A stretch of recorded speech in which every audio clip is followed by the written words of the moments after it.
Hello everyone, welcome back to the channel. हम कर रहे हैं 71वीं बीपीएससी प्रीलिम्स परीक्षा की तैयारी और आज के इस सेशन में हम कुछ मोस्ट इम्पॉर्टेंट एक्सपेक्टेड क्वेश्चंस हम देखने वाले हैं जो कि हमारे बीपीएससी प्रीलिम्स परीक्षा के लिए इम्पॉर्टेंट हो जाता है। उससे पहले ये जो हमारा सेशन है ये हमारा बिहार स्पेशल के ऊपर ज़्यादा फोकस करेगा। इसके ऊपर हम बिहार के बारे में ज़्यादा अच्छे से जानेंगे क्योंकि हमें पता है कि जो हमारा प्रीलिम्स का पेपर होता है, प्रीलिम्स का पेपर होता है, उसके अंदर आपको काफ़ी ज़्यादा वेटेज आपको देखने को मिलता है बिहार स्पेशल से। इससे पहले एक और चीज़ मैं और क्लियर करूँगी। ये जो हमारा सेशन है, ये मैंने अलग-अलग सेक्शन में डिवाइड करा है, कैटेगराइज़ करके रखा हुआ है। जैसे कि हमारा एक सेक्शन हमारा है हिस्ट्री का, हमें पता है हिस्ट्री से काफ़ी सारे क्वेश्चन्स हमें देखने को मिलते हैं बीपीएससी प्रीलिम्स की परीक्षा में। साथ में हमें बिहार स्पेशल देखने को मिलता है।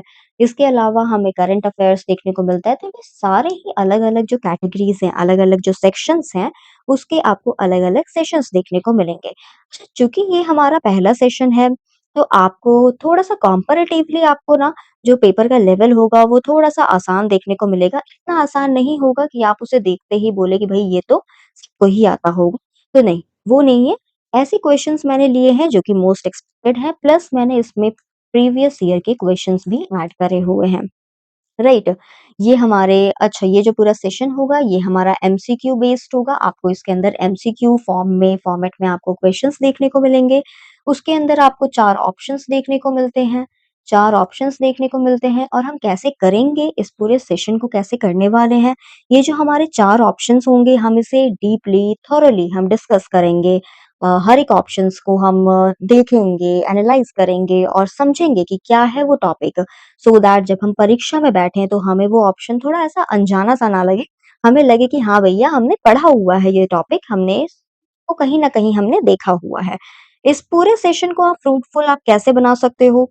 तो ड्यूरिंग ये जितने भी आवर का होगा या जितने भी मिनट का होगा, आप इस पूरे टाइम पीरियड पे जो भी आपके स्क्रीन के ऊपर क्वेश्चन देखने को मिल रहा है, आप उसे पहले खुद से करने का प्रयास करेंगे और वीडियो के एंड में सेशन खत्म होने पे आप मुझे कमेंट करके आप ज़रूर बताइएगा कि आपके कितने स्कोर बने, आपने कितने सही किया और साथ में आप कहाँ-कहाँ पे आप गलत रहे, क्या आप नया आपको सीखने को मिला।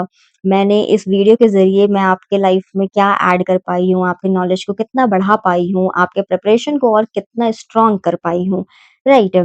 तो ज़्यादा वक़्त बर्बाद ना करते हुए अपने इस सेशन को हम शुरू करते हैं। This is your first question, ये हमारा पहला क्वेश्चन है। पहला प्रश्न है ये हमारा। ये हमारा जो क्वेश्चन है ये मौर्य एम्पायर के ऊपर है। बिहार में ये बहुत ही इम्पोर्टेंट है, बिहार स्पेशल के पॉइंट ऑफ व्यू से। और दूसरा हमारा जो बीपीएससी प्रीलिम्स की अगर हम बात करें तो उसमें आपको हिस्ट्री का वेटेज वैसे भी आपको ज़्यादा देखने को मिलता है। तो ये दोनों ही पॉइंट ऑफ व्यू से ये क्वेश्चन आपके लिए काफ़ी इम्पोर्टेंट हो जाता है। आपके पास क्वेश्चन देकर के रखा हुआ है, who is the founder of the Maurya empire? Maurya empire जो है, मौर्य डायनेस्टी जो है, अ, उसके फाउंडर कौन है? आपके पास ऑप्शंस देके रखे हुए हैं, बिंदुसारा, अशोका, चंद्रगुप्त मौर्य या फिर तो महापद्मा नंदा। ये 4 ऑप्शंस आपके पास दिए हुए हैं, आपको बताने हैं कि फाउंडर कौन थे मौर्य एम्पायर के। मौर्य एम्पायर बिहार में बहुत सिग्निफिकेंट रोल प्ले किए हैं। आगे हम पढ़ेंगे कि किस तरीके से उन्होंने क्या-क्या चीज़ों को वहाँ पे एस्टेब्लिश किया, क्यों बिहार में इतना इम्पोर्टेंस है मौर्य एम्पायर की और साथ में और भी जो एम्पायर हैं जो कि काफ़ी इम्पोर्टेंट है वहाँ पे, हम उनको भी डिस्कस करेंगे। साथ में सेशन को और आप साथ में इसे आप और अच्छे से इफेक्टिव कैसे बना सकते हो, आपको जब भी क्वेश्चन आपको लगता है कि आप एक बार में रीड करके आपको नहीं समझ में आ रहा है, तो आप पॉज़ कर सकते हो और आप क्वेश्चन को आराम से, इत्मीनान से आप बैठ कर के पढ़ सकते हो और आप फिर ऑप्शंस देख कर के आप करेक्ट आंसर आप चूज़ कर सकते हो। ये आपका सही तरीका होना चाहिए किसी भी प्रैक्टिस सेट को अ, अटेम्प्ट करने का। तो हमारा करेक्ट आंसर है Chandragupta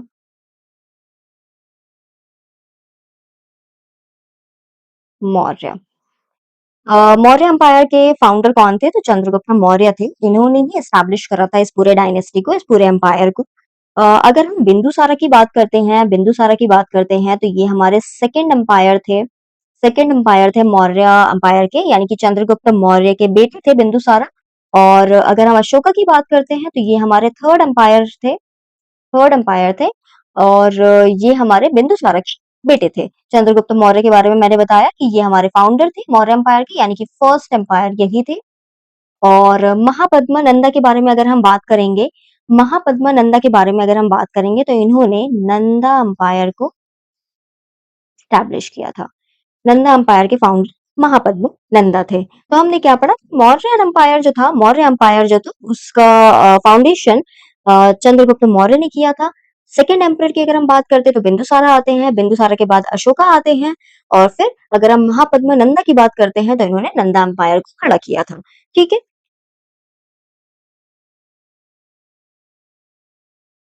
okay. Okay. Next question हमारे पास है, ये है हमारा second question. Nalanda university was destroyed by. Nalanda university बहुत इंपॉर्टेंट है बिहार में, बिहार स्पेशल की बात कर लो, बीपीएससी की बात कर लो, जिसकी भी बात करना चाहते हो। तो अगर कहीं भी आप ऐसे स्टेट पीसीएस की बात करते हैं तो वहाँ के यूनिवर्सिटीज आपके आपके लिए इंपॉर्टेंट हो जाते हैं, वहाँ के टेम्पल्स इंपॉर्टेंट हो जाते हैं, क्योंकि नालंदा यूनिवर्सिटी का एक बहुत बड़ा हिस्ट्री रहा है बिहार में, तो ये बहुत इंपॉर्टेंट हो जाता है। तो आपके पास क्वेश्चन भी उसी से रिलेटेड है कि नालंदा यूनिवर्सिटी को डिस्ट्रॉय किसने किया था। आपके पास ऑप्शंस दिए हुए हैं, अलाउद्दीन खिलजी, बख्तियार खिलजी, मोहम्मद घोरी या फिर तो फिरोज शाह तुगलक। इसका करेक्ट आंसर है बख्तियार खिलजी। बख्तियार खिलजी ही थे जो कि जिन्होंने डिस्ट्रॉय किया था नालंदा यूनिवर्सिटी को। Next we have question number 3। Third question हमारे पास है, which dynasty build the Vishnupad temple in Gaya. Third question हमारे पास है। अच्छा, इसी के साथ ना अगर आपको कोई ऐसा स्टूडेंट है, कोई ऐसा एस्पिरेंट है जो कि हिंदी मीडियम का है और उससे तकलीफ हो रही है कि इंग्लिश में लिखा हुआ है, तो आप मुझे कमेंट करके आप मुझे बता सकते हो, सो दैट मैं अपने नेक्स्ट सेशन में हिंदी में भी लिख करके मैं प्रेजेंटेशन तैयार करवा पाऊँ, राइट। तो अभी तो फिलहाल के लिए मैं हिंदी में ही बोल रही हूँ, तो आपको इतनी परेशानी नहीं होगी। लेकिन अगर आपको हिंदी में भी चाहिए कि हिंदी में लिखा हुआ होना चाहिए, तो आप मुझे कमेंट करके बता सकते हो। मैं नेक्स्ट सेशन में उसका ध्यान रखूंगी। अच्छा, क्वेश्चन की तरफ आगे आते हैं। क्या क्वेश्चन है हमारे पास, which dynasty built the Vishnupad temple in Gaya. Gaya में गया में विष्णुपद टेम्पल है, उससे किस डायनेस्टी ने बनाया था। विष्णुपद टेम्पल को किस डायनेस्टी ने बनाया था, हमारा सवाल ये है। तो सबसे पहले इससे तो हमें ये पता चल रहा है कि गया में एक विष्णुपद टेम्पल है और हमसे पूछा ये जा रहा है कि कौन सी डायनेस्टी ने इस टेम्पल को बनवाया था। आपके पास ऑप्शन है गुप्ता डायनेस्टी, मौर्य डायनेस्टी, पाला डायनेस्टी या फिर नंदा डायनेस्टी। अगर हम बिहार की बात करते हैं, बिहार में भी स्पेसिफिकली अगर हम गया की बात करते हैं, तो हमारे पास दो चीजें बहुत ही इंपॉर्टेंट दो चीजें आती हैं हमारे सामने। पहला है विष्णुपद टेम्पल और दूसरा है महाबोधि टेम्पल। महाबोधि टेम्पल, ये दो टेम्पल हमारे लिए काफी इंपॉर्टेंट हो जाती है, जिसके ऊपर हम आते हैं, आराम से इसके ऊपर डिस्कस करेंगे। सबसे पहले क्वेश्चन को कंप्लीट करते हैं। हमारा क्वेश्चन हमसे पूछा था दैट विष्णुपद टेम्पल जो है गया में जो सिचुएटेड है, उसने बनवाया था, किस डायनेस्टी ने बनवाया था। गुप्ता डायनेस्टी ने, मौर्य डायनेस्टी ने, पाला डायनेस्टी ने या फिर तो नंदा डायनेस्टी ने। इसका करेक्ट आंसर हमारा पाला डायनेस्टी होता है।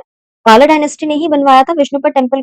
अच्छा, नेक्स्ट अगर हम बात करें विष्णुपद टेम्पल की, अगर हम विष्णुपद टेम्पल की बात करें अगर हम विष्णुपद टेम्पल की बात करें तो इसका उल्लेख इसका मेंशन हमें रामायण और महाभारत दोनों में देखने को मिलता है। अगर हम रामायण की बात करते हैं तो ऐसा कहा जाता है, ऐसी मान्यता है कि श्री राम जो थे उन्होंने अपने फादर दशरथ जी का पिंडदान यहीं पे आके किया था, इसी जगह पे किया था, इसी टेम्पल के आसपास में किया था।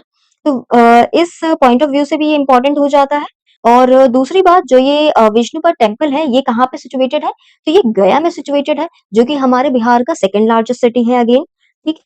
और विष्णु टेम्पल जो है ये हमारा एक हिंदू टेम्पल है,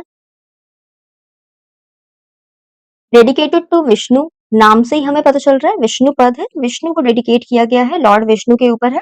और कौन सी रिवर इंपॉर्टेंट हो जाता है अगर आप बिहार स्पेशल पढ़ रहे हो। कुछ चीजें हैं जो कि बहुत इंपॉर्टेंट होती हैं, जैसे आपकी यूनिवर्सिटीज हो गए, टेम्पल हो गया, रिवर हो गया, डायनेस्टीज वगैरह हो गए। ये सारी चीजें कुछ हैं जो कि आपको पढ़ के ही जानी है, इसे आप मिस नहीं कर सकते हो। इसे मिस करना मतलब कि आपने फ्री के मार्क्स आपने छोड़ दिए हैं।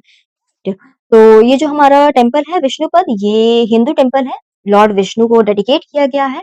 और कौन से रिवर पे सिचुएटेड है, कौन से रिवर के बैंक पे सिचुएटेड है, तो फाल्गु नदी है, फाल्गु नदी है, फाल्गु रिवर, इसके बैंक के ऊपर सिचुएटेड है ये।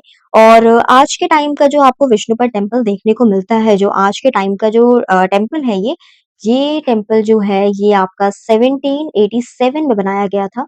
1787 ईडी में बनाया गया था। किन्होंने बनवाया था, तो मराठा क्वीन थी अहिल्याबाई होलकर, उन्होंने बनवाया था मालवा एम्पायर की। कुछ करना नहीं है, बस सुनते जाना है। सुनते-सुनते में ही याद हो जाएगा। अगर आपको लगता है कि भई ये चीज़ मुझसे याद नहीं हो पाएगा, ये मैं रिकॉल नहीं कर पाऊँगा या पाऊँगी, तो उसके लिए आप अपनी नोटबुक में जो भी आप शीट्स वगैरह आप यूज़ करते हो, नोटबुक यूज़ करते हो, उसके अंदर आप लिख लो, सो दैट आप जब आप रिवाइज़ करते जाओ तो आप चूँकि ना ये सारी जितनी भी चीज़ें हैं, ये स्टैटिक का पोर्शन होती है, राइट? ये आपको मतलब ये कभी चेंज नहीं होने वाली है। आपको इसको रटना ही पड़ेगा। आप इसे याद कैसे करोगे? कोई ऐसा वो नहीं है ना कि करंट अफेयर्स टाइप का नहीं होता है, राइट? स्टैटिक पोर्शन आपको रटना ही पड़ेगा, याद करना ही पड़ेगा। तो उसके लिए आप क्या कर सकते हो, बार-बार रिवाइज़ कर सकते हो, हर वीक में, हर 10-10 दिन में आप रिवाइज़ करो, ऐसा कर सकते हो आप। अच्छा, अगर हम स्ट्रक्चर की बात करते हैं इस विष्णुपद टेम्पल की, तो ये हमारा करीब 100 फीट ऊँचा है। इसके अंदर आपको 44 पिलर्स, ये उतना इम्पोर्टेंट नहीं है, लेकिन again in case for your knowledge मैं बता दे रही हूँ, इसके अंदर आपको 44 पिलर्स देखने को मिलते हैं।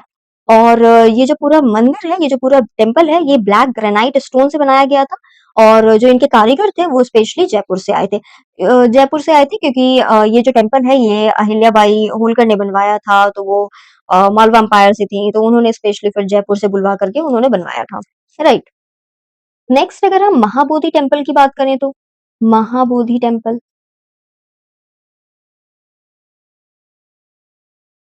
महाबोधि टेम्पल जो है ये इसको हम टेम्पल ऑफ ग्रेट अवेकनिंग के भी नाम से जानते हैं। टेम्पल ऑफ ग्रेट अवेकनिंग के नाम से जाना जाता है। और साथ में ये जो टेम्पल है ये भी सेम बताया मैंने, ये गया डिस्ट्रिक्ट में ये भी सिचुएटेड है। और इम्पोर्टेंट इसमें जो इम्पोर्टेंट चीज़ है वो ये है कि ये यूनेस्को वर्ल्ड हेरिटेज साइट का पार्ट है। UNESCO world heritage site. कब दिया गया था इसको? ये 2002 में इस लिस्ट में इसे शामिल किया गया था। और जो इसका ये जो पूरा कॉम्प्लेक्स है, महाबोधि टेम्पल का कॉम्प्लेक्स है, उसके अंदर जो आपको सबसे पहला मंदिर जो है, वो किसने बनवाया था? तो वो अशोका ने बनवाया था। सबसे पहला मंदिर जो इसके अंदर का है, वो अशोका ने बनवाया था। अशोका कौन? मौर्यन एम्पायर, अभी हम पीछे पढ़ के आए हैं, मौर्यन एम्पायर के एम्पायर थे वो। तो ये ओवरऑल बातें थी, जहाँ पे हमने पढ़ा विष्णुपद टेम्पल। ये जो टेम्पल है गया के अंदर, वो किसने बनवाया था? किस डायनेस्टी ने बनवाया? तो पाला डायनेस्टी ने बनवाया। और फिर हमने पढ़ा विष्णुपद टेम्पल और महाबोधि टेम्पल के बारे में। नेक्स्ट क्वेश्चन की तरफ अगर हम मूव करें तो हमारे पास नेक्स्ट क्वेश्चन है, which Bihar leader is known as Bihar Kesari? Bihar के कौन से लीडर हैं जिनको हम बिहार केसरी के नाम से भी जानते हैं? ऑप्शंस हैं आपके पास, राजेंद्र प्रसाद, अनुग्रह नारायण सिन्हा, श्री कृष्णा सिन्हा, या फिर तो जयप्रकाश नारायण। हम एक-एक करके सारे ऑप्शंस के ऊपर आएँगे, हम सारे पर्सनैलिटीज़ के ऊपर बात करेंगे कि कौन थे, क्या इम्पोर्टेंट रोल प्ले किया था इन्होंने, क्यों इतने इम्पोर्टेंट है, ये सब हम जानेंगे। सबसे पहले हम अपने सवाल को पूरा करते हैं कि हमारा सवाल हमसे पूछ रहा था कि बिहार के कौन से लीडर हैं जिनको हम बिहार केसरी के नाम से जानते हैं। तो सबसे पहले बिहार केसरी किनको कहा जाता है? तो हमारा करेक्ट ऑप्शन है श्री कृष्णा सिन्हा। इन्हीं को हम बिहार केसरी के नाम से भी जानते हैं, राइट? अच्छा, अगर हम श्री कृष्णा सिन्हा की बात करें तो ये जो हमारे श्री कृष्णा सिन्हा थे, ये हमारे पहले सीएम थे, फर्स्ट सीएम थे ये, फर्स्ट सीएम ऑफ बिहार। 1946 से लेकर के 1961 तक के बीच में इन्होंने कार्यकाल संभाला था। साथ ही में ये इंडिया के पहले सीएम थे जिन्होंने जमींदारी सिस्टम को हटाया था इंडिया के अंदर से। हमें पता है ब्रिटिश कॉलोनियल जब यहाँ पे थी तो वहां पे जमींदारी सिस्टम चल रहा था, तो ये पहले सीएम थे इंडिया के अंदर जिन्होंने सबसे पहले जमींदारी सिस्टम अपने यहाँ से हटाया था। उसके बाद झारखंड में देवघर में बैद्यनाथ धाम टेम्पल है, वहां पे इन्होंने दलित की एंट्री करवाई थी। और इसी के साथ ये एक आंध फ्रीडम फाइटर भी। नेक्स्ट अगर हम राजेंद्र प्रसाद की बात करते हैं, डॉक्टर राजेंद्र प्रसाद की बात करते हैं, तो we all know Rajendra Prasad हमारे पहले प्रेसिडेंट थे इंडिया के, राइट?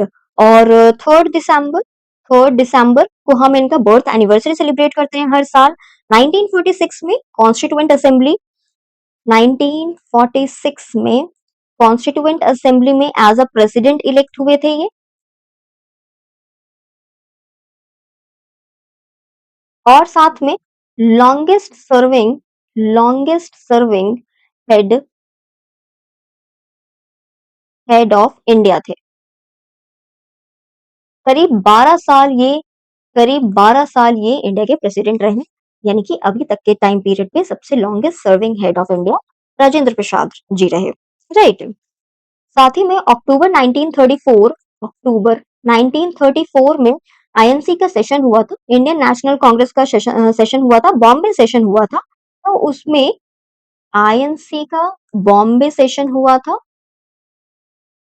उसके अंदर भी ये एज अ प्रेसिडेंट इलेक्ट हुए थे। और आज के टाइम पीरियड पे जो आप देखते हो, मुगल गार्डन हर हर साल ओपन होता है विजिटर्स के लिए, पब्लिक के लिए ओपन किए जाते हैं, सो दैट आप जा करके वहाँ के नज़ारे देख सकते हो, वहाँ का आनंद उठा सकते हो।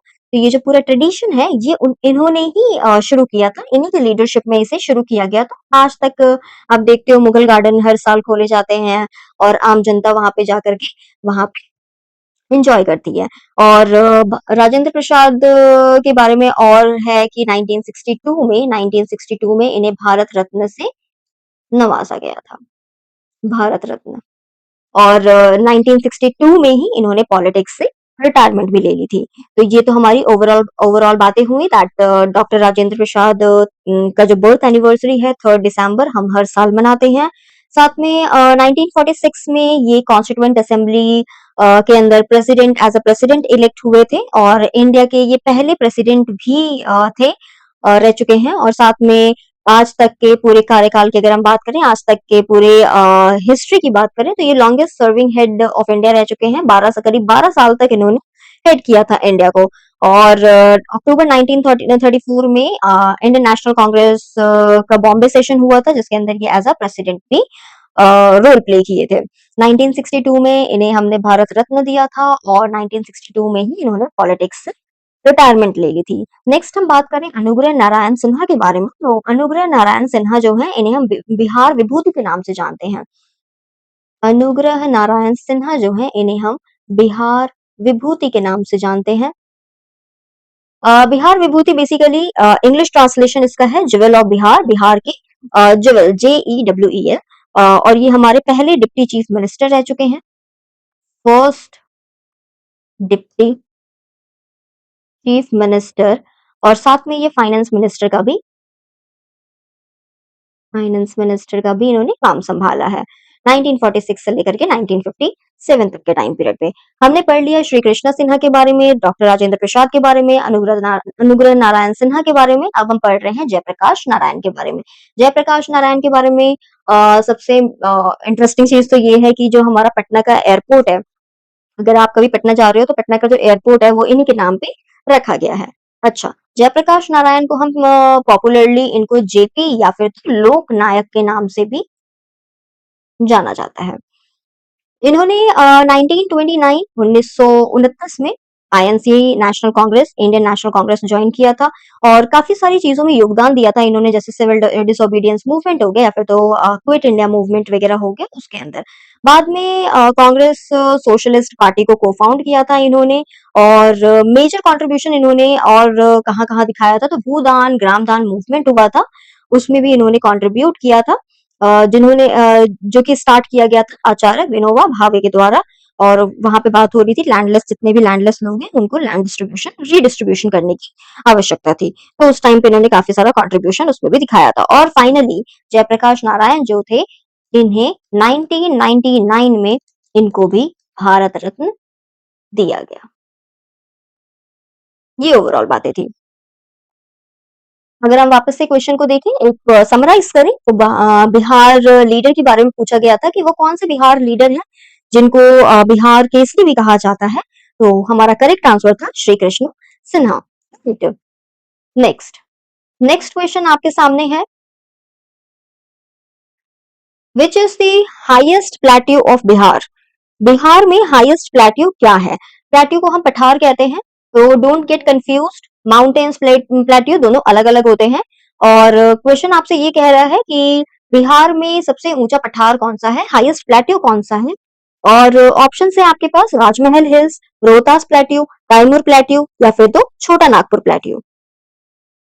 अगर हम बिहार की बात करते हैं अगर हम बिहार की बात करते हैं तो हमारा हाईएस्ट प्लेट्यू जो है वो हमारा रोहतास प्लेट्यू है, तो हमारा करेक्ट आंसर रोहतास प्लेट्यू हो जाता है। ये जो हमारा रोहतास प्लेट्यू है इसे हम काइमूर प्लेट्यू भी कहते हैं, काइमूर प्लेट्यू भी कहते हैं।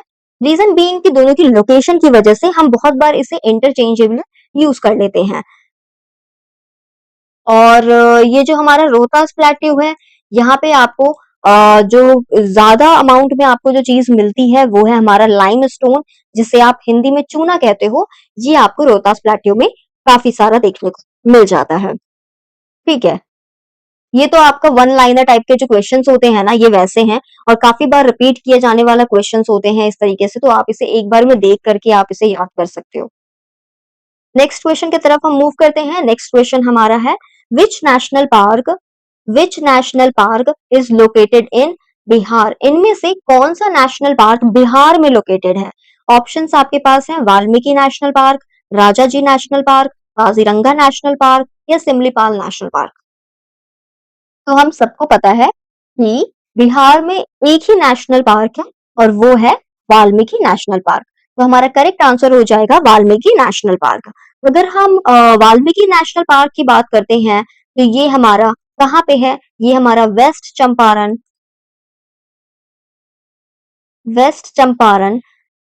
डिस्ट्रिक्ट में पड़ता है बिहार के। डिस्ट्रिक्ट से याद आया, बहुत इंपॉर्टेंट है बिहार के सारे डिस्ट्रिक्ट्स के बारे में जानना। कितने डिस्ट्रिक्ट्स हैं टोटल, कौन कौन से डिस्ट्रिक्ट्स हैं और उसका लोकेशन क्या क्या है और कहाँ कहाँ से बेसिकली कौन से डिस्ट्रिक्ट से कौन सी रिवर बह रही है, रिवर फ्लो क्या है उसका, लोकेशन क्या है, डायरेक्शन क्या है, ये सब बेसिकली तो एक बार पेपर से पहले इसे जरूर देख करके जाना है। अभी हमारे पास इनफ टाइम है, 60 दिन का टाइम है हमारे पास, हम इसे आराम से कवर कर सकते हैं। एक और सेशन आएगा जिसके अंदर हम मैप्स को डिस्कस करेंगे और डिस्ट्रिक्ट्स को देखेंगे हम बिहार के, और हेडक्वार्टर्स वगैरह को देखेंगे, एडमिनिस्ट्रेटिव जोन्स को देखेंगे, हम इन सबको डिस्कस करेंगे। राइट, अच्छा वापस हम आते हैं वाल्मीकि नेशनल पार्क के ऊपर। तो जो हमारा वाल्मीकि नेशनल पार्क है वो हमारा वेस्ट चंपारण में है, यानी कि पश्चिमी चंपारण डिस्ट्रिक्ट में पड़ता है बिहार के, और पूरे बिहार में ये इकलौता नेशनल पार्क है। नाम है हमारा वाल्मीकि नेशनल पार्क। और इसी के अंदर आपको वाल्मीकि टाइगर रिजर्व जो आप देखने को मिलता है वो भी इसी का पार्ट है, वाल्मीकि टाइगर रिजर्व, जिसे हम वीटीआर भी कहते हैं। राइट, इकलौता टाइगर रिजर्व है बिहार में, इकलौता नेशनल पार्क है और इकलौता टाइगर रिजर्व है बिहार के अंदर। अगर हम इसके सराउंडिंग्स की बात करते हैं तो रॉयल चितवान नेशनल पार्क नेपाल का है। हमारे नॉर्थ में ये जो हमारा पूरा नेशनल पार्क है इसके नॉर्थ में आपको रॉयल चितवान पार्क नेपाल का देखने को मिलेगा, और वेस्ट की साइड में आपको गंडक रिवर बहती हुई दिखती है, और पीछे आपको बैकड्रॉप में यानी कि बैकग्राउंड में आपको थोड़े बहुत हिमालयन माउंटेन्स भी देखने को मिल जाते हैं जो कि नेपाल है वहां पे। राइट, अच्छा, नेक्स्ट हमारे पास जो ऑप्शन है राजाजी नेशनल पार्क है। हम एक एक करके सारी नेशनल पार्क को देखेंगे और इनकी लोकेशन को भी जानेंगे, इससे हमारा करंट अफेयर्स भी हम कवर करने की कोशिश करेंगे, और साथ में जो हमें बेसिक नॉलेज, जनरल नॉलेज हमें होनी चाहिए वो भी हमारा कवर हो जाएगा। राजाजी नेशनल पार्क की अगर हम बात करें तो राजाजी नेशनल पार्क हमारा उत्तराखंड के अंदर है, और उत्तराखंड में ये 3 डिस्ट्रिक्ट्स में पूरा फैला हुआ है। वो 3 डिस्ट्रिक्ट्स कौन कौन से हैं? तो हरिद्वार, देहरादून और पौड़ी गढ़वाल। और इसी का एक अमेजिंग फैक्ट क्या है कि ये जो राजाजी नेशनल पार्क है वो सी राज गोपालाचारी, ये नाम आप सबको पता होगा, इन्हीं के नाम के ऊपर ये नेशनल पार्क का नाम पड़ा है। इनको हम प्यार से राजा जी कहा करते थे, इसीलिए इसी इसी नाम से इंस्पायर होके हमने नेशनल पार्क का नाम रखा है राजा जी नेशनल पार्क। नेक्स्ट हमारे पास जो ऑप्शन है वो है Kaziranga national park. Kaziranga national park कहाँ पे है? तो ये हमारा असम में है, और 1985 में इसे यूनेस्को वर्ल्ड हेरिटेज साइट में शामिल किया गया था उस लिस्ट के अंदर।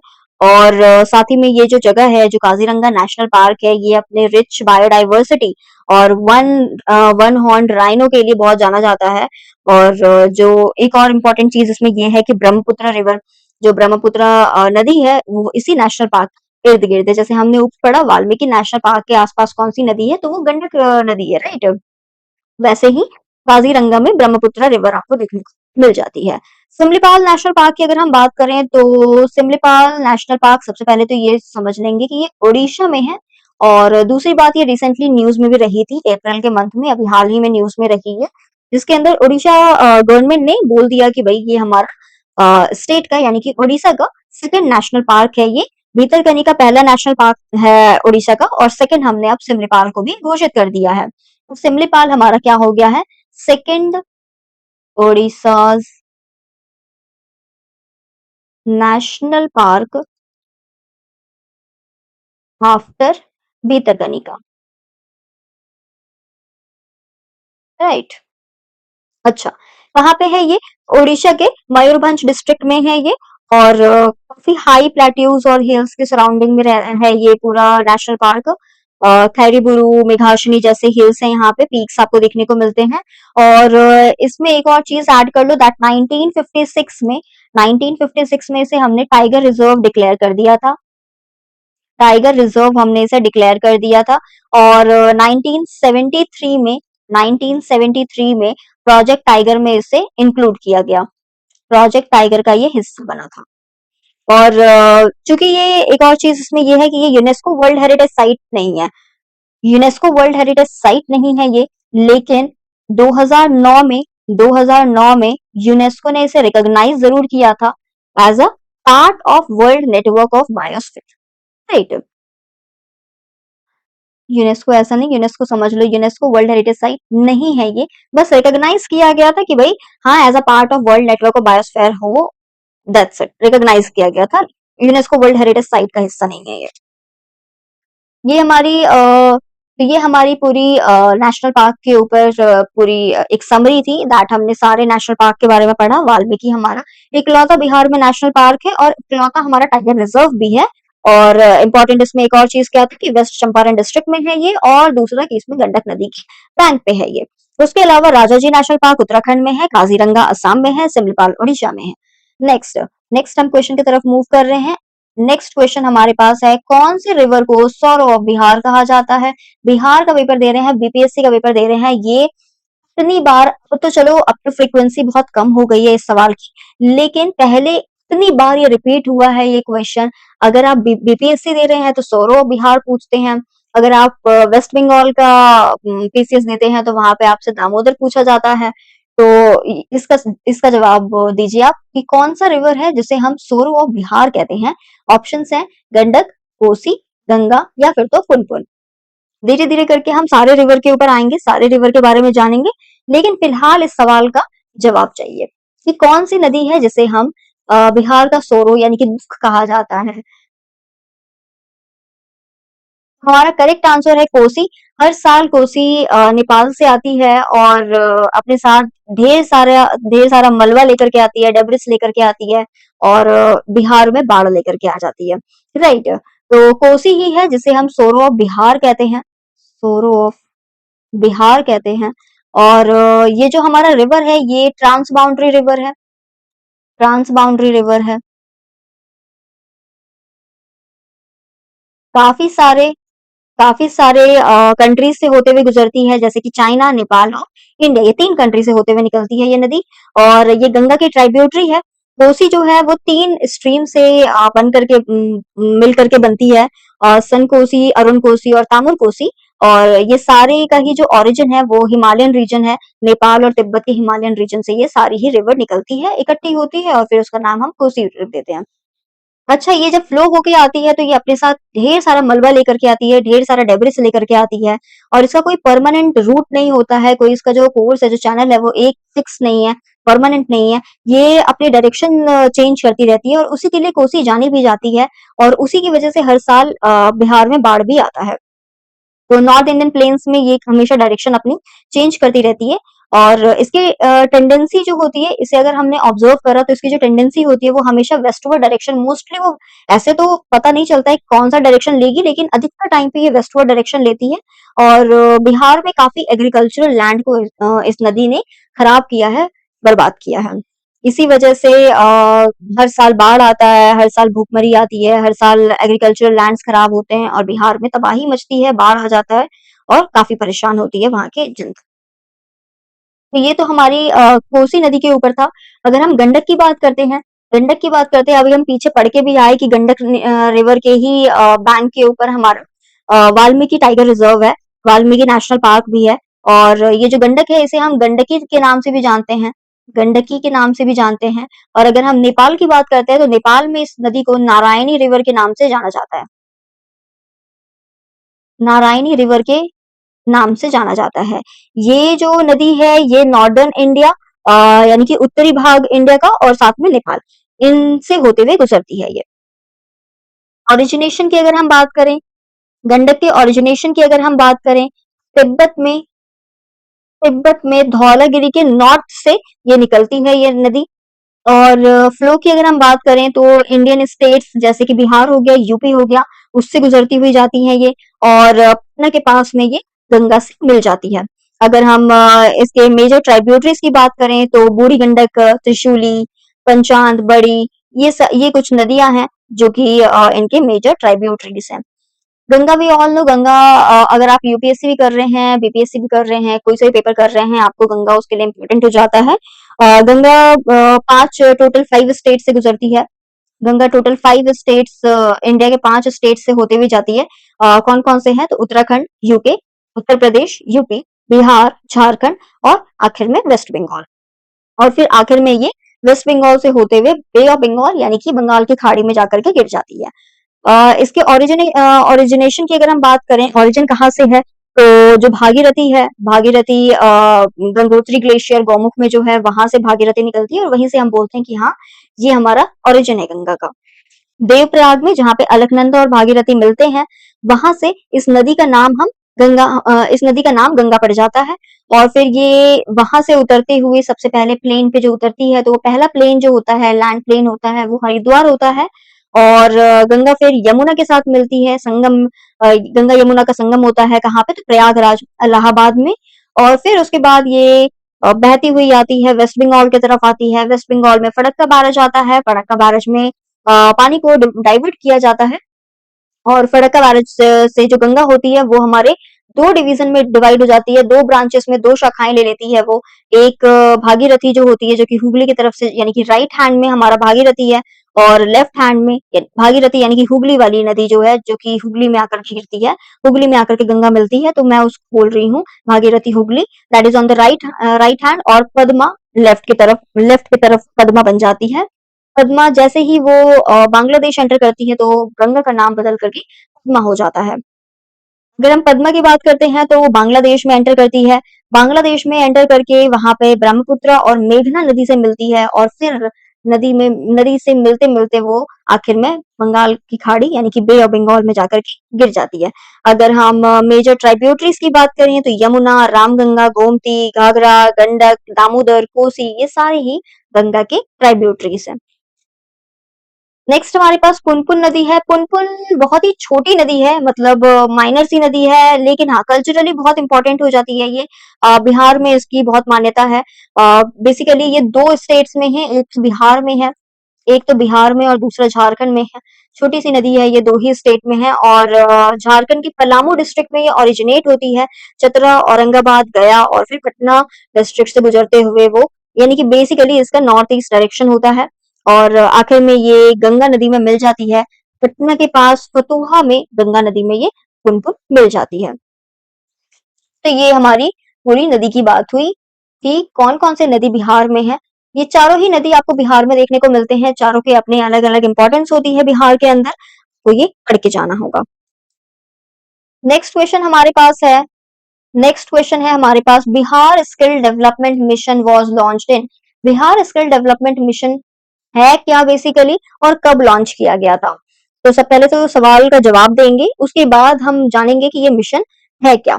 ऑप्शन है आपके पास 2010, 2013, 2015 या 2017। करेक्ट आंसर है इसका 2010। बिहार स्किल डेवलपमेंट मिशन यानी कि बीएसडीएम ये लॉन्च किया गया था 2010 में। और इसका एम था जो यूथ है उसे ट्रेनिंग्स देना, एंटरप्रेन्योरशिप सपोर्ट देना, ताकि वो अपने बिजनेस को, एंटरप्राइज को और बढ़ा पाए, और साथ में एम्प्लॉयमेंट अपॉर्चुनिटीज देना, नौकरी देना, एम्प्लॉयमेंट देना। ये हमारा बहुत इम्पोर्टेंट मिशन बिहार का है। और साथ ही में इसमें कुछ और प्रोग्राम्स और कुछ और स्कीम्स याद करने वाले हैं, जैसे कि कुशल युवा प्रोग्राम हो गया, कुशल युवा प्रोग्राम हो गया, केवाईपी।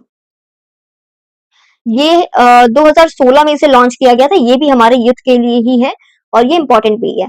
नेक्स्ट हमारे पास है मुख्यमंत्री कौशल विकास योजना। मुख्यमंत्री कौशल विकास योजना, ये भी इम्पोर्टेंट है। ये भी अंडर प्रिविलेज्ड यूथ के लिए था, उनको फाइनेंशियल एड यानी कि पैसों से हेल्प और साथ में ट्रेनिंग करवा करके हेल्प देने की बात हुई थी। और जो अभी बहुत ही इम्पोर्टेंट है अभी आने वाले पेपर के लिए, जो कि मोस्ट एक्सपेक्टेड है, बहुत ही इम्पोर्टेंट है, वो है mega skill centres. Mega skill centres, इसे खोलने की बात की गई थी। ये जो हमारा सेंटर होगा वो होगा to establish district district level centres. Basically district level पे हम सेंटर्स खोलने की बात कर रहे हैं, जहां पे आपको स्किल्स डेवलपमेंट करने की ट्रेनिंग देंगे, अपॉर्चुनिटीज आपको दी जाएगी, एम्प्लॉयमेंट अपॉर्चुनिटीज, बेसिकली इन सारी चीजों में हेल्प किया जाएगा। और अगर हम पहला सेटअप की बात करें, फर्स्ट सेटअप जो है इसका, वो 3 डिस्ट्रिक्ट की बात हुई थी। कौन कौन सी है? तो पटना, नालंदा और साथ में दरभंगा, ये 3 डिस्ट्रिक्ट है। ये तीनों जगह पे मेगा स्किल सेंटर्स खोले जाने की बात हुई थी। ओके, नेक्स्ट क्वेश्चन है हमारे पास।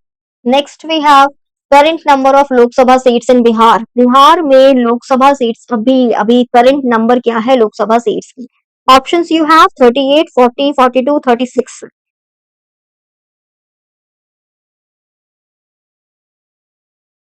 तो इसका करेक्ट आंसर है 40। और इसी के साथ आपका जानना बहुत जरूरी है कि सीएम कौन है बिहार के। तो श्री नीतीश कुमार है। और गवर्नर कौन है?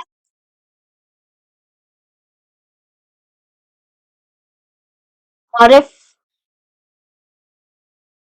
आरिफ मोहम्मद खान।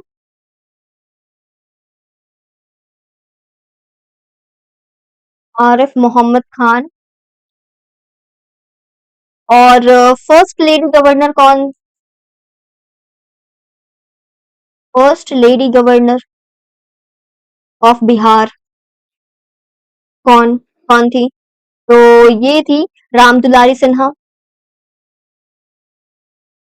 राम दुलारी सिन्हा। और फर्स्ट गवर्नर ऑफ बिहार कौन थे? गवर्नर ऑफ बिहार कौन थे? ये थे जयराम दास दौलत राम। जयराम दास दौलत राम हमारे first governor of Bihar.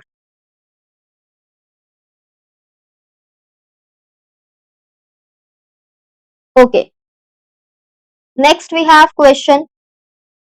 Next question है, who was the first chief minister of Bihar? Bihar के पहले चीफ मिनिस्टर कौन थे? Options you have Jagannath Mishra, Shri Krishna Sinha, Karpoori Thakur या अनुग्रह नारायण सिन्हा। ये सारे ही इंपॉर्टेंट पर्सनालिटीज हैं। अगर हम बिहार के पॉइंट ऑफ व्यू से देखें तो आपको बताना है कि इनमें से कौन थे जो कि हमारे पहले चीफ मिनिस्टर थे बिहार के। Correct answer is Shri Krishna Sinha. Shri Krishna Sinha थे जो कि हमारे पहले चीफ मिनिस्टर थे बिहार के। अगर हम जगन्नाथ मिश्रा की बात करते हैं, जगन्नाथ मिश्रा की बात करते हैं, तो ये 3 टाइम सीएम रह चुके हैं बिहार के। बिहार में 3 बार ये सीएम बन चुके हैं, 1975 में, 1980 में और 1989 में। ये 3 टाइम था इनका। और अपने सेकंड टर्म पे, अपने सेकंड कार्यकाल में ही उन्होंने क्या करा था, जो बिहार है, बिहार में सेकंड ऑफिशियल लैंग्वेज उन्होंने उर्दू को बना दिया था। तो अपने सेकंड यानी कि 1980 में इन्होंने क्या करा था, उर्दू को सेकंड ऑफिशियल लैंग्वेज बना दिया था बिहार का। Language of Bihar.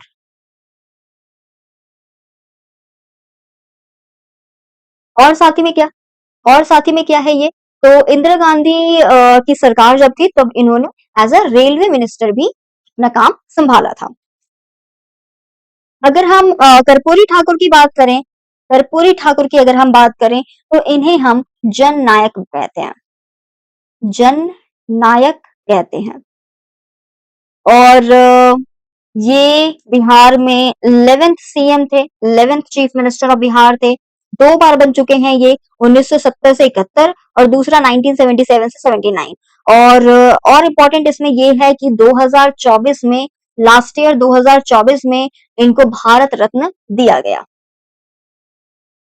भारत रत्न दिया गया। कर्पूरी ठाकुर, कर्पूरी ठाकुर क्यों फेमस है इतना, तो इन्होंने अपने टाइम पीरियड में ना बैकवर्ड क्लास के लोगों के लिए बहुत काम किया, बैकवर्ड क्लास के लोगों के लिए बहुत काम किया।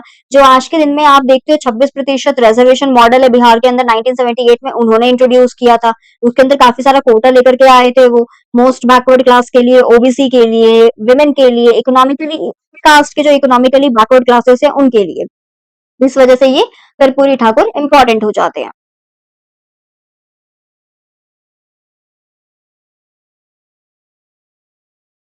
तो जो हमारा तो जो हमारा सवाल है, पहले चीफ मिनिस्टर बिहार के कौन थे, तो हमारा सही जवाब है श्री कृष्णा सिन्हा। नेक्स्ट हमारे पास जो क्वेश्चन है, नेक्स्ट क्वेश्चन है, which article of the constitution deals with creation of states like Bihar. Constitution का वो कौन सा आर्टिकल है जो कि बिहार जैसे राज्य के क्रिएशन को डील करता है। Option you have article 1, article 3, article 2, article 370। ये कुछ बहुत ही इंपॉर्टेंट आर्टिकल्स हैं जो कि आपको जानने, आपके लिए जानना बहुत जरूरी है। क्या है वो, तो सबसे पहले तो इसका करेक्ट आंसर क्या है, करेक्ट आंसर है article 3। Article 3 is the correct answer. जो आर्टिकल 3 है ये हमारा क्या करता है, ये डील करता है formation of new states, formation of new states and alteration of existing states. या तो आप नए राज्य बनाते हो, या तो जो अभी एग्जिस्टिंग राज्य है उसके अंदर आप थोड़े से ऑल्टरेशन करते हो। ऑल्टरेशन यानी कि चेंजेस लेकर के आते हो उसमें। कैसे चेंजेस, अच्छा जो आर्टिकल 3 है ये पार्लियामेंट को ये पावर देता है कि आप नए राज्य बना सकते हो, जो एरिया है आप उसे घटा बढ़ा सकते हो, बाउंड्रीज जो है उस एरिया की वो आप चेंज कर सकते हो, या फिर तो स्टेट का नाम भी आप चेंज कर सकते हो। ये तो आर्टिकल 3 की बात हुई। आर्टिकल 2 क्या है, आर्टिकल 2 क्या है, आर्टिकल 2 हमारा है कि भाई आप इसमें पार्लियामेंट के पास पूरी आजादी होती है कि वो अपने यूनियन में किसी भी नए स्टेट को लेकर के आ सकते हैं। To admit new state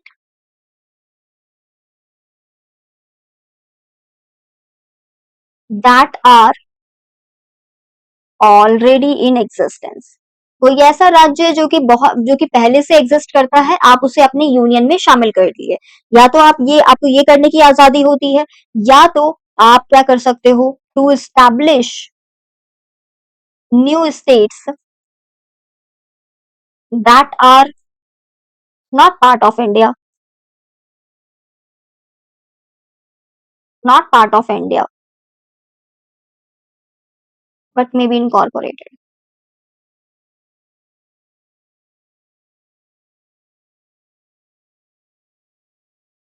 basically क्या है, आर्टिकल 2 जो है ये हमारे फॉरेन टेरिटरीज को डील करता है, ये हमारे इंडिया से बाहर की चीजों को डील करता है। कोई ऐसा स्टेट है जो कि बाहर है, जैसे कि आप एग्जांपल ले लो, आर्टिकल 2 का सबसे बढ़िया एग्जांपल है सिक्किम, सबसे अच्छा एग्जाम्पल है सिक्किम। सिक्किम क्या था, आज के डेट में वो एक फुल स्टेट है, लेकिन फुल स्टेट होने से पहले वो क्या था, वो एक प्रोटेक्टरेट था। राइट, कंफ्यूज नहीं होना है आर्टिकल 2 और 3 में। आर्टिकल 2 जो है वो एडमिशन या एस्टैब्लिशमेंट एक नए स्टेट की बात करता है जो कि इंडिया से बाहर का है। और आर्टिकल 3 जो है वो इंडिया के अंदर यानी कि विद इन इंडिया जितने भी स्टेट्स है उसका फॉर्मेशन या फिर तो उसके अंदर चेंजेस, बेसिकली बाइफर्केशन आप बोल लो, अलग अलग कर देना, या फिर तो नाम चेंज कर दिया आपने, या तो आपने बाउंड्री चेंज कर दी, वो हो गया। ठीक है, आर्टिकल 3 क्या है, इनसाइड, इनसाइड इंडिया, और आर्टिकल 2 क्या है, आउटसाइड इंडिया। जैसे कि आर्टिकल 2 में जैसे मैंने अभी एग्जांपल दिया ना सिक्किम का, ऐसा ही एक और एग्जांपल है इसका पौंडीचेरी। पौंडीचेरी पौंडीचेरी या फिर तो आज के डेट का जो हमारा पुडुचेरी है, पुडुचेरी है, इसे हमने फ्रेंच से एक्वायर किया था। जो फ्रेंच है, एक्वायर्ड फ्रॉम फ्रेंच,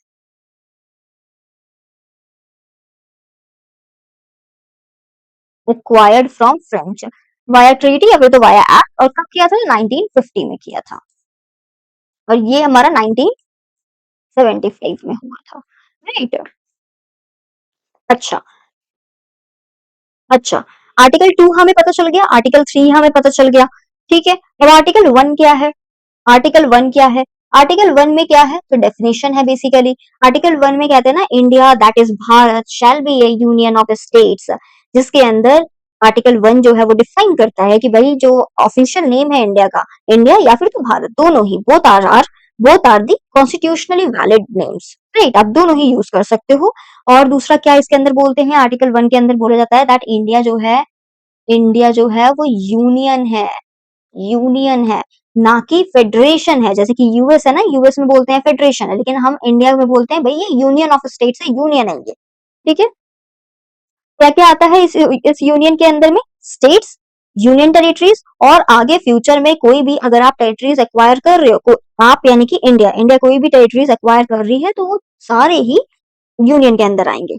अच्छा, हमने 1 देख लिया, 2 देख लिया, 3 देख लिया। What is article 370? Important, important अब अभी के लिए तो नहीं, लेकिन हाँ आर्टिकल 370 इंपॉर्टेंट है क्योंकि बहुत अच्छा इतिहास रहा है, एक अच्छा हिस्ट्री रहा है हमारा आर्टिकल 370 में। तो क्या है ये? तो आर्टिकल 370 जो है हमारा, वो हमारा स्पेशल स्टेटस है बेसिकली, स्पेशल स्टेटस है बेसिकली। जिसको दिया था हमने? जम्मू एंड कश्मीर को दिया था, जो कि अब हमने हटा दिया है, एब्रोगेट कर दिया है, राइट। आर्टिकल 370 जो है वो एक टेम्परेरी प्रोविजन था, स्पेशल स्टेटस था, जो कि हमने जम्मू एंड कश्मीर को दिया था। एक बेसिकली एक स्पेशल ऑटोनॉमी हमने दिया था, उनके पास अपना फ्लैग है, अपना कॉन्स्टिट्यूशन है, था, अब नहीं है, था। और क्या है? और इंडियन पार्लियामेंट क्या कर सकती है? इंडियन पार्लियामेंट लॉज तब भी बना सकती है जम्मू एंड कश्मीर के लिए, लेकिन कुछ ही चीजों में बना सकती है, जैसे डिफेंस हो गया, फॉरेन हो गया, अफेयर्स हो गया, कम्युनिकेशंस हो गया, इन सब चीजों के ऊपर वो कर सकती है। और इसी के साथ क्या था? फंडामेंटल ड्यूटीज वगैरह जो होते हैं, या फिर तो डीपीएसपी जो है, वो आपका जम्मू एंड कश्मीर के ऊपर एप्लीकेबल नहीं होता है, अगर आपने उसे स्पेशल स्टेटस देके रखा हुआ है तो।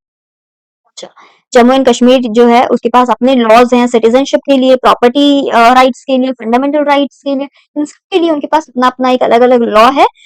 उनका सीधा है कि भाई ये कॉन्स्टिट्यूशन हम पे नहीं लागू होता है, हमारा अपना अलग कॉन्स्टिट्यूशन चल रहा है, right.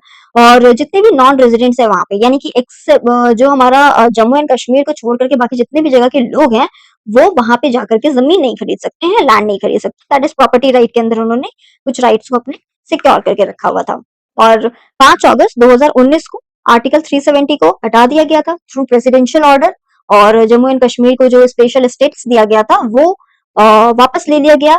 Jammu and Kashmir lost कर गया अपने स्पेशल स्टेटस को, और आज के डेट में वो एक नॉर्मल जस्ट लाइक दूसरे जितने भी इंडियन स्टेट या यूटी हैं उनके जैसे वो ऑपरेट कर रहे हैं। जम्मू एंड कश्मीर को बाइफरकेट किया गया, जम्मू एंड कश्मीर को बाइफरकेट किया गया, दो यूटी बना दिया गया उससे। एक तो हमने जम्मू एंड कश्मीर दे दिया गया, दैट इज विद लेजिस्लेचर, और दूसरा हमारा लद्दाख रीजन बन गया विदाउट लेजिस्लेचर, राइट। ये हमारी पूरी ओवरऑल बातें थी। नेक्स्ट क्वेश्चन है हमारे पास, next we have Champaran Satyagraha of 1917 was related to. जो हमारा चंपारण सत्याग्रह था 1917 वाला, वो किस चीज के लिए किया गया था? क्या उसके पीछे रीजन था? क्या मेजर रीजन क्या था उसके पीछे? तो आपके पास जो ऑप्शंस हैं वो है land revenue issues, Indigo cultivation, salt tax, labour rights, क्या था? तो हमारा करेक्ट आंसर है इसमें इंडिगो कल्टीवेशन। इंडिगो की कल्टीवेशन के ऊपर प्रॉब्लम हो रही थी, जबरदस्ती वहां पे प्रेशराइज किया जा रहा था किसी कल्टीवेट करो, तो उसके उसके लिए हमने यहाँ हमें चंपारण सत्याग्रह देखने को मिला 1917।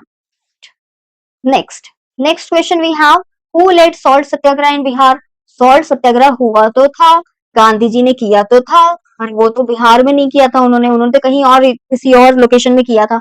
बिहार में कौन कौन लीड कर रहा था? बिहार में कौन किसने लीड किया है सॉल्ट सत्याग्रह को? Options you have, Rajendra Prasad, Anugrah Narayan Sinha, Shri Krishna Sinha, या फिर तो Jayaprakash Narayan.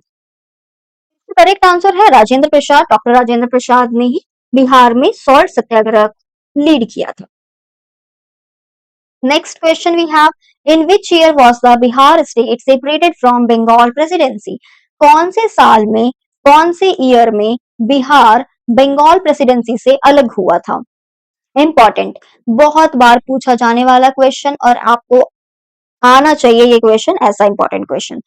Options you have 1911, 1912, 1920 या 1936।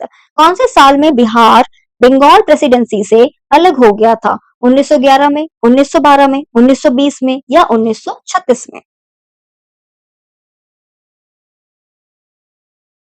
इसका करेक्ट आंसर है 1912। 1912 में बिहार बंगाल से अलग हो गया था। कब? तो 22 मार्च 1912, 22 मार्च 1912 इसी डेट पे बिहार और उड़ीसा दोनों ही बंगाल से अलग हो गए थे और बिहार उड़ीसा प्रोविंस बन गए थे। राइट। इसी के साथ एक और चीज याद रखो, दैट 1912 में बिहार और उड़ीसा दोनों ही अलग हो गए थे बंगाल से। फिर 1 अप्रैल 1 अप्रैल 1936 में फिर उड़ीसा बिहार से अलग हो जाता है और अपना एक अलग नया प्रोविंस बन जाता है, उड़ीसा प्रोविंस करके। और आखिरी बाइफरकेशन, आखिरी जो स्प्लिट हुआ था बिहार का, वो हमारा 2000 में हुआ था, दैट इज 15 नवंबर 2000 को हमें एक और स्प्लिट देखने को मिला कि झारखंड भी बिहार से अलग हो जाता है और बिहार फिर ये बिहार रह जाता है। यहाँ से आप देखोगे बंगाल था, ये पूरा बंगाल था, बंगाल से निकल करके बिहार और उड़ीसा निकलता है यहाँ से, यहाँ पे उड़ीसा अलग हो जाता है और यहाँ पे झारखंड अलग हो जाता है। ठीक है।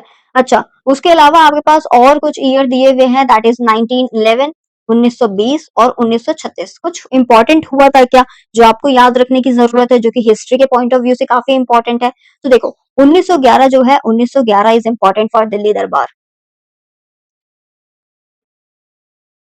दिल्ली दरबार यहाँ पे हुआ था। फिर देखो, कोरोनेशन सेरेमनी था, दिल्ली में कोरोनेशन पार्क है, 12 दिसंबर 1911 को कोरोनेशन पार्क में कोरोनेशन सेरेमनी हुआ था। किनका हुआ था? तो किंग जॉर्ज फाइव और क्वीन मैरी यहाँ पे विजिट किए थे दिल्ली दरबार में और वहीं पे उनका कोरोनेशन सेरेमनी हुआ था। कोरोनेशन बेसिकली आप जिसको आप बोलते हो राज्यभिषेक बोल लो, राज तिलक बोल लो, उसको हम कहते हैं कोरोनेशन। बेसिकली प्रोक्लेम करना दैट अब से हम राजा हैं और अब से हम रानी है, तो ये हुआ था पहला दिल्ली दरबार। अच्छा, इसी के साथ एक और चीज, पहला दिल्ली दरबार के लिए, पहला जो दिल्ली दरबार था वो हमारा फर्स्ट दिल्ली दरबार, वो 1 जनवरी 1877 को किया गया था। और कहाँ पे? तो रेड फोर्ट, लाल किला, दिल्ली के लाल किला में। तो 1 जनवरी 1877 को पहला दिल्ली दरबार लगा था। और ये जो दिल्ली दरबार था, इस ये जो आइडिया था दिल्ली दरबार का, वो किसने दिया था? तो लॉर्ड लिटन ने दिया था। Idea proposed by lord Lytton ने दिया था ये पूरा आइडिया। और ये क्यों किया गया था? अच्छा, ये लॉर्ड लिटन थे कौन? तो ये तब के उस टाइम पे ये वाइस रॉय थे। और क्यों किया गया था दिल्ली दरबार? तो बेसिकली अपना जो पावर है उसको दिखाने दिखाने के लिए किया गया था। देखो हम इतने सुपीरियर हैं, देखो हम इतने पावरफुल हैं। ये बेसिकली वो शोशेबाजी के लिए किया गया था और कोई बात नहीं थी, पावर दिखाने के लिए किया गया था।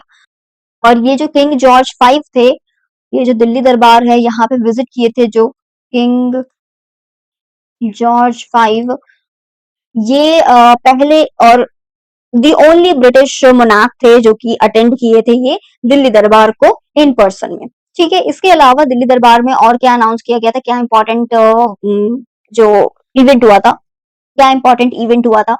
तो जो इंडिया का कैपिटल था, इसी में अनाउंस किया गया था कि इंडिया का जो कैपिटल है उसे शिफ्ट किया जाए।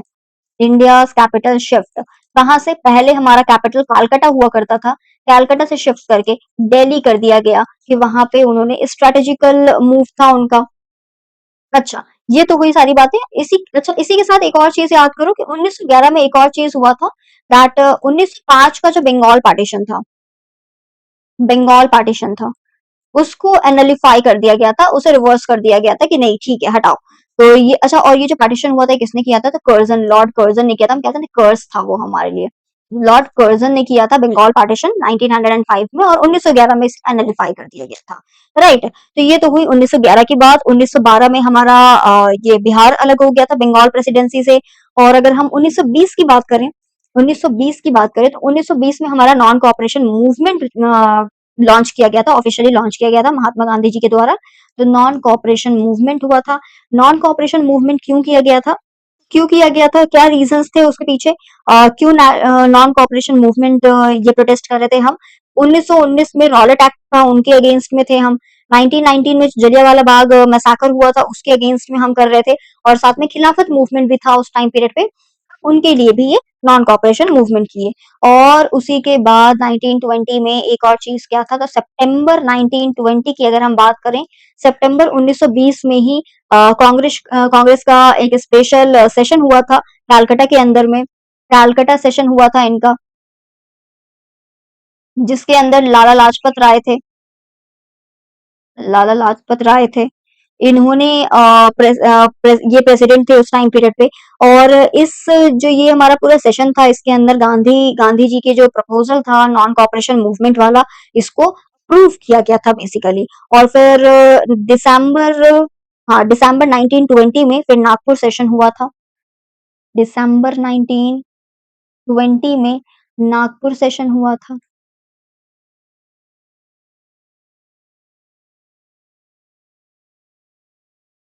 इसके अलावा और क्या हो सकता है? अच्छा, 1920 में बस इतना ही था। और 1936 की अगर हम बात करते हैं, 1936 की अगर हम बात करते हैं तो 1936 में लखनऊ सेशन हुआ था। लखनऊ सेशन हुआ था आईएनसी का, और प्रिसाइडेड बाय जवाहरलाल नेहरू। ठीक है।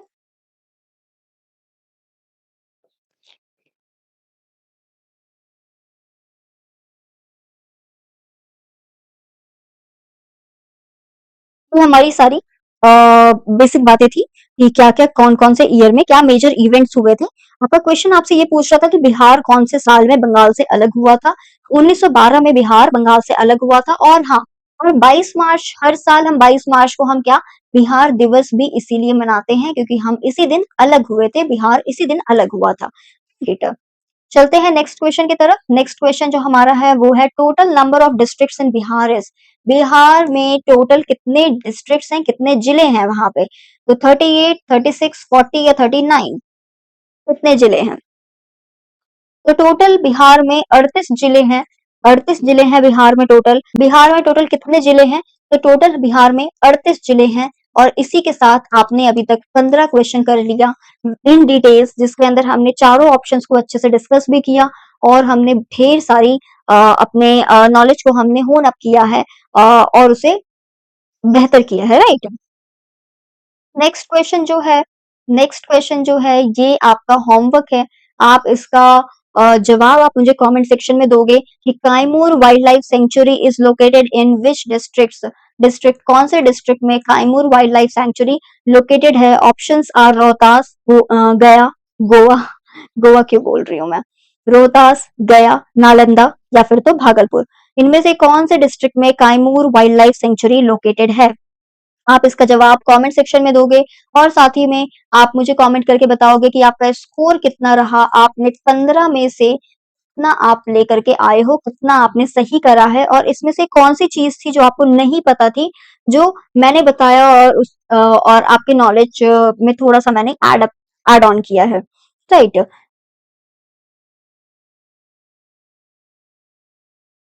Thank you for being with me. मैं आशा करती हूँ कि आपको ये सेशन फ्रूटफुल, हेल्पफुल लगा होगा, और आप बहुत कुछ सीखे होंगे इससे। और ऐसे ही अभी चूंकि ये हमारा पहला सेशन था, इस वजह से सिर्फ 15 क्वेश्चन मुझे देखना था कि अगर हम 15 क्वेश्चन लेकर के चलते हैं तो कितने टाइम पीरियड पे ये 15 क्वेश्चन, अगर हम इन डिटेल डेप्थ में हम बात करें, तो कितने देर में ये पूरा कवर हो पाता है। लेटर ऑन जैसे जैसे हमें हमारा पेपर पास आता जाएगा, क्योंकि अभी भी हमारे पास 60 दिन है। 60 दिन कोई बुरा नंबर नहीं होता है प्रीलिम्स जैसे परीक्षा की तैयारी करने में। अगर आप पूरी तरीके से नए हो तो हाँ, फिर तो थोड़ा सा मुश्किल है, थोड़ा सा नहीं काफी मुश्किल है फिर तो उस केस में।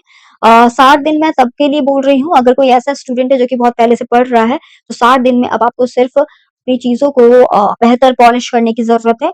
और इसके अलावा और कुछ भी नहीं, अभी और कुछ नया पढ़ने की जरूरत नहीं है। अगर आपको बिहार के बारे में कुछ भी नहीं पता है, आप बिहार बिहार स्पेशल आप देख सकते हो कि हाँ भैया, बिहार स्पेशल आप करके ही जाना, क्योंकि हमें मेजर क्वेश्चंस बिहार स्पेशल के देखने को मिलते हैं।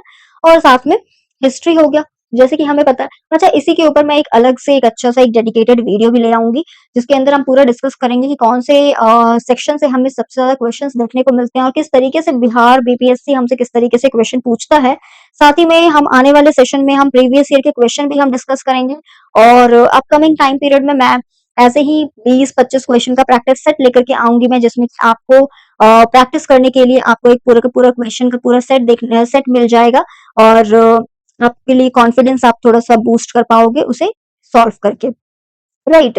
So that's it for today, guys. Thank you for watching this video. See you in the next session. Thank you.